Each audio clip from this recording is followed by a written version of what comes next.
Now news के साथ में हम इकरान और खबर शामिल करते हैं सियालकोट से। सियालकोट डीपीओ अब्दुल-गफ्फार कैसरानी ने Oxford girls college Kotli Lohara के तकरीब तकसीम इनामात में बतौर मेहमान ख़ुसूसी शिरकत की। पोजीशन होल्डर तालबात और बेस्ट टीचर्स में अवार्ड तकसीम किए। आपने तालबात से मुखातिब होते हुए कहा कि मेहनत और लगन से अपनी तालीम पर तवज्जो दें, क्योंकि मुस्तकबिल करीब में मुल्क और कौम की भारी जिम्मेदारियां आप पर होंगी। जनाब डिस्ट्रिक्ट पुलिस ऑफिसर की आमद पर इंतजामिया ने उनका फ़कीदुल मसाल इस्तकबाल किया। इसी पर मज़ीद जानते हैं हमारे नुमाइंदा मोहम्मद इरफान की इस रिपोर्ट में।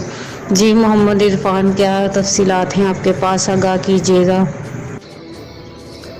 जी, सियालकोट डीपीओ अब्दुल-गफ्फार कैसरानी ने Oxford girls college Kotli Lohara के तकरीब तकसीम इनामात में बतौर मेहमान ख़ुसूसी शिरकत की। पोजीशन होल्डर तलबात और बेस्ट टीचर्स में अवार्ड तकसीम किए। आपने तलबा से मुखातिब होते हुए कहा कि मेहनत और लगन से अपनी तालीम पर तवज्जो दें, क्योंकि मुस्तकबिल करीब में मुल्क और कौम की भारी जिम्मेदारियां आप पर होंगी। जनाब डिस्ट्रिक्ट पुलिस ऑफिसर की आमद पर इंतजामिया ने उनका फ़कीदुल मसाल इस्तकबाल किया।